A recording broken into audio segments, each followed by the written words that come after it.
আসসালামু আলাইকুম প্রিয় দর্শক, অন্য মঞ্চের আলোচনা আপনাদের সকলকে আমন্ত্রণ জানাচ্ছি। একটা কথা প্রথমে বলে নিই, আমি আয়াতুল্লাহ খোমেনির কোনো ভক্ত নই। আমি ইরানের ইসলামী প্রজাতন্ত্রের সমর্থক নই। আমি ধর্মনিরপেক্ষতা ও গণতন্ত্রের প্রবল সমর্থক। তবু বর্তমান পরিস্থিতিতে আমি ইরানি প্রতিরোধের দৃঢ় সমর্থক এজন্যই যে ইরান লড়াই করছে আমেরিকার নির্লজ্জ সাম্রাজ্যবাদ, প্রভুত্ববাদ ও ক্ষমার অযোগ্য দাদাগিরির বিরুদ্ধে। গণতন্ত্র প্রতিষ্ঠার নামে এই আমেরিকা বাংলাদেশে হাসিনা সরকারের পতন ঘটিয়েছে। পৃথিবীর দিকে দিকে তারা ইসলামী মৌলবাদী প্রবর্তন করেছে। মৌলবাদের ডাকাতের মতো ভেনেজুয়েলার প্রেসিডেন্টকে তুলে এনেছে, ঘোষণা করেছে আবার পরবর্তী টার্গেটে আছে কিউবা। গায়ের জোরে দখল করতে চায় গ্রিনল্যান্ড। কানাডাকে বুলি করছে। ইরানে আক্রমণ করেছে তারাই। বলছে ইরানের মানুষকে মুক্ত করবে। এই অধিকার কে দিয়েছে আমেরিকাকে? মধ্যপ্রাচ্যের যেসব দেশ আমেরিকার উপগ্রহ হয়েছে আজ, তাদের কোথাও নেই গণতন্ত্র। কি করেছে আমেরিকা? আসলে ইরানকে উপগ্রহ করতে হবে, তাই বড় বড় কথা আমেরিকার, ও সবচেয়ে বলি। তাই আমি আমেরিকার সাম্রাজ্যবাদের বিরুদ্ধে, ইরানের সার্বভৌমত্বের পক্ষে, ইরানের স্বাধীনতার লড়াইয়ের পক্ষে।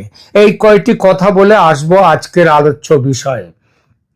কোন কৌশলে প্রবল শক্তিধর আমেরিকা ও ইসরায়েলের রাতের ঘুম কেড়ে নিয়েছে ইরান, সে কথা বলবো। এটা কোনো ফ্লুক নয়, নির্ভেজাল বিজ্ঞান, অত্যন্ত সুচিন্তিত যুদ্ধ কৌশল।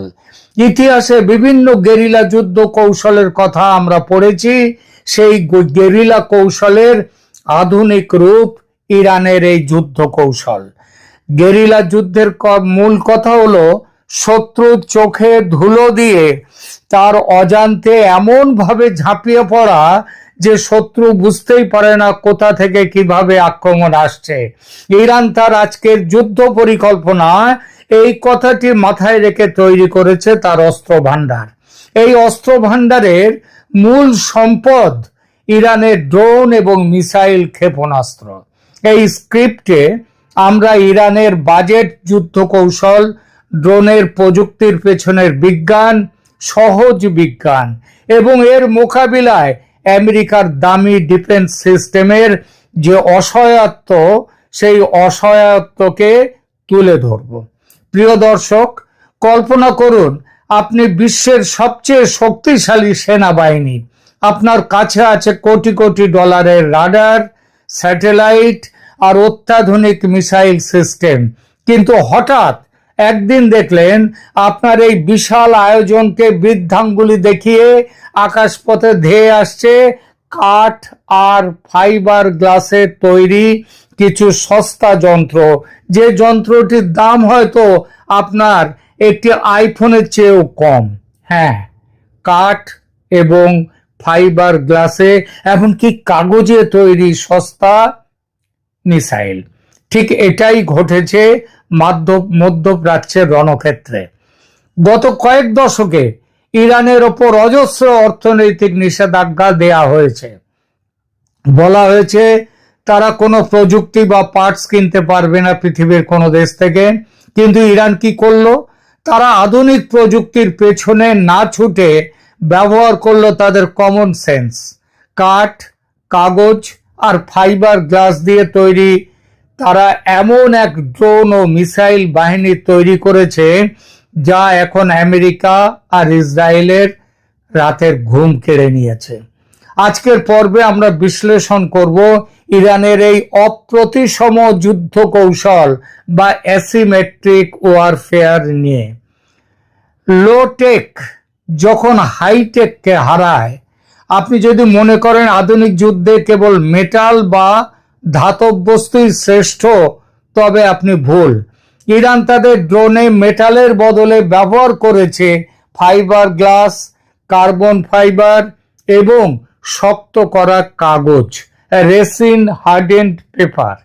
ইরানের এই ডিসপোজেবল ফ্লাইং বোম বা সস্তা ড্রোন, এই প্রযুক্তি আগামী দিনে যুদ্ধের সংজ্ঞাই বদলে দিতে পারে। উন্নত দেশগুলো যখন হাই স্পিড ব্যালিস্টিক মিসাইল নিয়ে গবেষণা করছে, ইরান তখন রাডারের নিচ দিয়ে ধীর গতির এই ড্রোন পাঠিয়ে সবাইকে চমকে দিচ্ছে। কেন? কারণ রাডার স্টেলথ, মানে রাডার সাধারণত মেটাল থেকে সিগন্যাল রিফ্লেক্ট করে।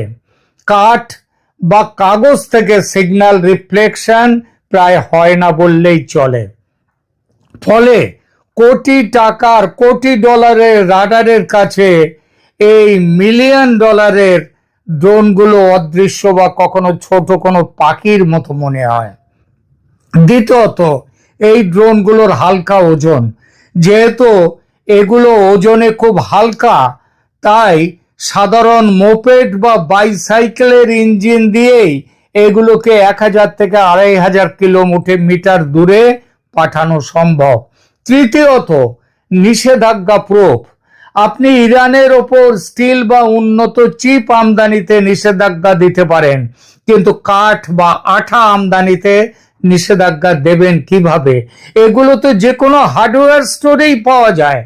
এই ড্রোনগুলো কোনো বড় রানওয়ে থেকে ওড়ে না, একটা সাধারণ ট্রাকের পেছনে রাখা লঞ্চার থেকেই এগুলো সজোরে আকাশে উড়ান দেয়।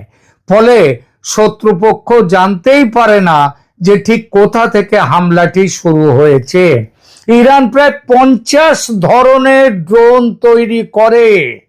50 ধরন, একাত্তা নয়, যার মধ্যে উল্লেখযোগ্য কয়েকটি তাদের নাম করছি, যেমন শাহেদ সিরিজ। এই শাহেদ সিরিজের শাহেদ 136 এটি একটি কামিকাজি বা আত্মঘাতী ড্রোন। এটা খুব সস্তা এবং ঝাঁক বেঁধে আক্রমণ করতে পারে।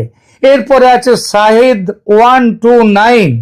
এটা আমেরিকার প্রেডেটর ড্রোনের মতো দীর্ঘ সময় আকাশে থাকতে পারে এবং নজরদারির পাশাপাশি এরা হামলা চালাতেও সক্ষম।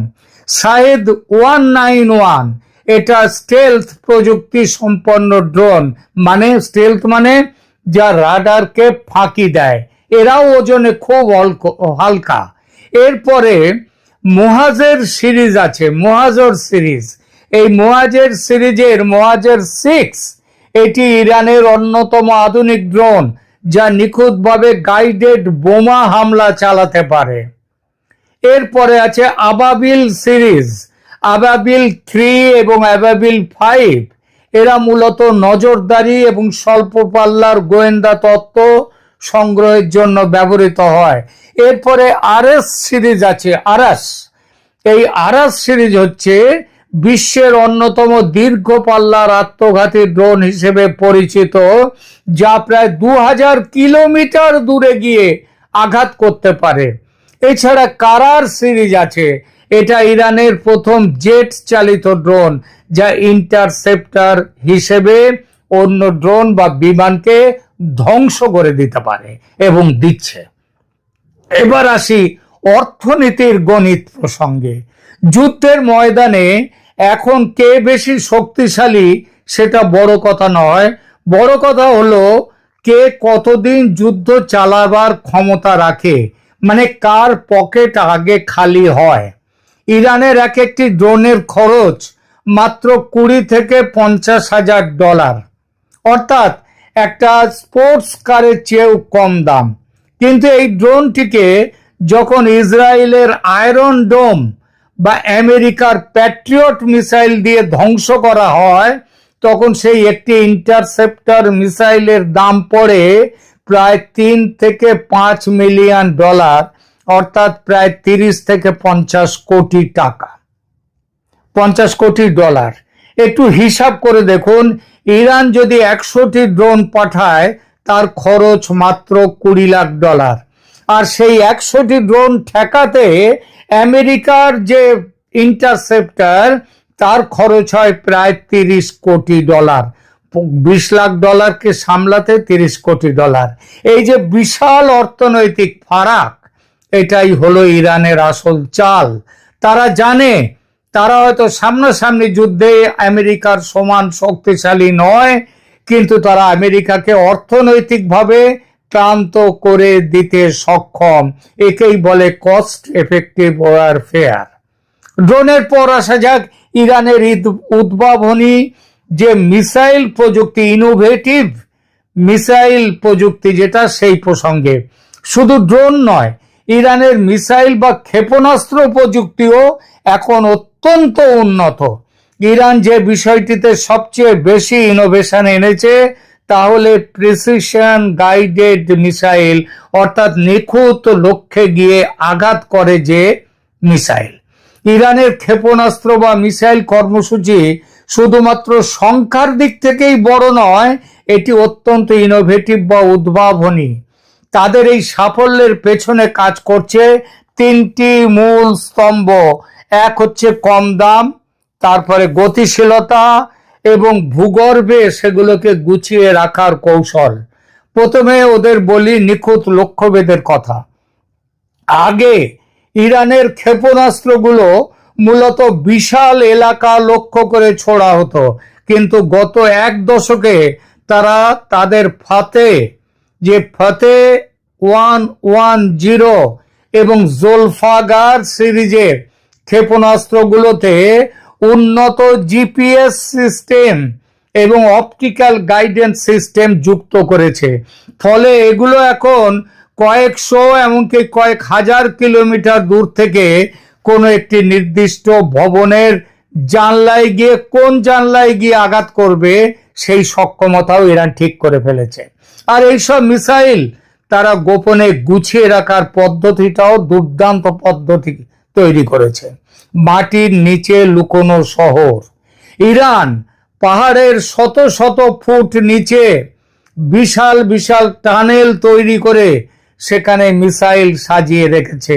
এই জায়গাগুলোকে বলা হয় মিসাইল সিটি। ওপর থেকে বোমা ফেলে এগুলো ধ্বংস করা অসম্ভব। আন্ডারগ্রাউন্ড মিসাইল সিটি ইরানের অন্যতম বড় উদ্ভাবন। মাটির নিচে ভূগর্ভস্থ ক্ষেপণাস্ত্র শহর। তারা পাহাড়ের গভীরে শত শত ফুট নিচে বিশাল টানেল তৈরি করে সেখানে ক্ষেপণাস্ত্র মজুত এবং উৎক্ষেপণের ব্যবস্থা করেছে। এটা এতটাই সুরক্ষিত যে কোনো বড় ধরনের বিমান হামলা বা বাংকার ব্লাস্টার বোমা দিয়েও এগুলো ধ্বংস করা প্রায় অসম্ভব। মিসাইল টেকনোলজিতে আরো একটা বড় ব্যাপার উদ্ভাবন করেছে ইরান, সেটা হলো সলিড ফুয়েল সিস্টেম প্রযুক্তি। আগে মিসাইল ছুড়তে ওই লিকুইড ফুয়েল লাগতো, কারণ লিকুইড ফুয়েল ভরতে হয় অনেক আগে, তার জন্য সময় লাগে, অনেক টাকাও খরচ হয়। এখন ইরান সলিড ফুয়েল ব্যবহার করছে। এর মানে হলো কয়েক মিনিটের নোটিশে তারা হাজার হাজার মিসাইল ছুটতে প্রস্তুত একেবারে। আর গতিযুদ্ধের কথায় আসি, ইরানের মিসাইল, সেই মিসাইলের হাইপারসনিক গতির প্রসঙ্গ। ইরানের ফতে মিসাইল শব্দের চেয়ে 15 গুণ বেশি দ্রুত চলতে পারে এবং সবচেয়ে ভয়ঙ্কর ব্যাপার হলো এটা মাঝ আকাশে নিজের গতিপথও পাল্টাতে পারে। বর্তমানে কোনো এয়ার ডিফেন্স সিস্টেমের পক্ষে এই গতির মিসাইলকে মাঝপথে থামানো সম্ভব নয়। ফলত ড্রোন আর মিসাইল, এই দুই শক্তির জোরে ইরান আজ সমানে টক্কর দিয়ে যাচ্ছে আমেরিকাকে, ইসরায়েলকে। আয়াতুল্লাহ খোমেনির হত্যার পর আমেরিকা আর ইসরায়েল উল্লাস করেছিল এই ভেবে যে ইরান নতজানু হলো বলে। বড়জোর 4-5 দিন। এতদিন পরেও দেখা যাচ্ছে নতজানু হওয়ার কোনো লক্ষণই নেই, বরং অর্থনৈতিক চাপে কুঁকড়ে যেতে শুরু করেছে আমেরিকা আর ইসরায়েল। ইরান যুদ্ধের ভূ রাজনৈতিক প্রভাব ও ভবিষ্যৎ তাহলে কি? এই উদ্ভাবনী যুদ্ধ কৌশলের ফল তাহলে কি দাঁড়ালো? ইসরায়েল ও আমেরিকা এখন বুঝতে পারছে যে তারা প্রযুক্তিতে সেরা হলো, সংখ্যায় আর কৌশলে ইরান তাদের পাল্লা দিচ্ছে। ইরানের এই সস্তা প্রযুক্তির ধারণা এখন রাশিয়া, ইউক্রেন, এমনকি বিশ্বের বিভিন্ন বিদ্রোহী গোষ্ঠীগুলো ব্যবহার করছে। আমেরিকা এখন আর ইরানের ওপর সরাসরি বড় হামলা করার সাহস পাচ্ছে না, কারণ তারা জানে হামলা করলে পাল্টা জবাবে ইরানের এই কয়েক হাজার সস্তা ড্রোন আর হাইপারসনিক মিসাইল তাদের প্রতিরক্ষা ব্যবস্থাকে ধসিয়ে দেবে। আমেরিকা হয়তো ইরানের সব ড্রোন ধ্বংস করতে পারবে না, কিন্তু ইরান যদি একটি ড্রোনেও সফল হয় তবে সেটাই বড় বিপর্যয় ডেকে আনবে। সবশেষে বলা যায়, যুদ্ধ এখন আর কেবল কোটি কোটি ডলারের বাজেটের নয়, যুদ্ধ এখন বুদ্ধির। ইরান সারা বিশ্বকে দেখিয়েছে যে সীমাবদ্ধতার মধ্যেও কিভাবে উদ্ভাবন করা যায়। তবে এই যুদ্ধ যে দীর্ঘকাল চলবে তা এখন নিশ্চিত, কারণ এখন আর কোনো দেশই কেবল দামি অস্ত্রের উপর ভরসা করতে পারছে না। সবাই এখন খুঁজছে ইরানের এই সস্তা কিন্তু মোক্ষম কৌশলের দিকে।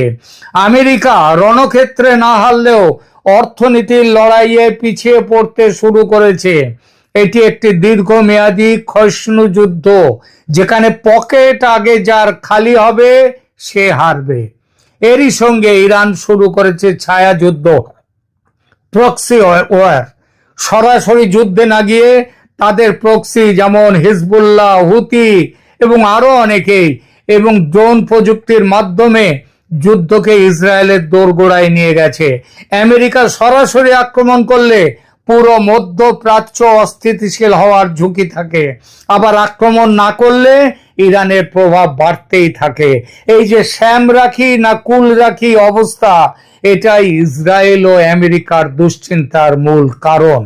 পুরনো দিনের যুদ্ধের মতো এখন আর কেউ সাদা পতাকা উড়িয়ে আত্মসমর্পণ করে না। বর্তমানে যুদ্ধে জেতার মানে হলো প্রতিপক্ষকে মানসিকভাবে ক্লান্ত করে দেয়া এবং তাদের রাজনৈতিক ও অর্থনৈতিক স্থিতিশীলতা নষ্ট করে দেয়া। ইরান এই দীর্ঘস্থায়ী অস্থিরতা তৈরির কৌশলে পুরোপুরি সাফল্য দেখাচ্ছে এখনো পর্যন্ত এবং ভবিষ্যতেও দেখাবে বলে আমাদের বিশ্বাস। একদিকে প্রযুক্তির লড়াই চলছে, অন্যদিকে পর্দার আড়ালে চলছে কূটনীতি। মধ্যপ্রাচ্যে ক্ষমতার ভারসাম্যে এখন ভারত, চীন ও রাশিয়ার মতো শক্তিগুলোরও ভূমিকা রয়েছে। তাই যুদ্ধ কেবল অস্ত্রের নয়, বরং ধৈর্যেরও। যুদ্ধ সম্ভবত কোনো চূড়ান্ত ফলাফলের দিকে না গিয়ে বরং একটি দীর্ঘস্থায়ী নিম্ন তীব্রতার সংঘাত, যাকে বলে লো ইন্টেন্সিটি কনফ্লিক্ট, তাতে পরিণত হয়েছে। এখানে কে জিতবে যুদ্ধে তার চেয়ে বড় প্রশ্ন হলো কে কতদিন লড়াইতে টিকে থাকতে পারবে। প্রিয় দর্শক, আপনার কি মনে হয় প্রযুক্তির লড়াইয়ে শেষ পর্যন্ত জয় কার হবে, দামি মিসাইলের নাকি সস্তা ড্রোনের? আপনার মতামত কমেন্টে জানান। ভিডিওটি ভালো লাগলে লাইক দিন এবং আমাদের চ্যানেলটি সাবস্ক্রাইব করে পাশে থাকুন। দেখা হবে পরের ভিডিওতে। ধন্যবাদ।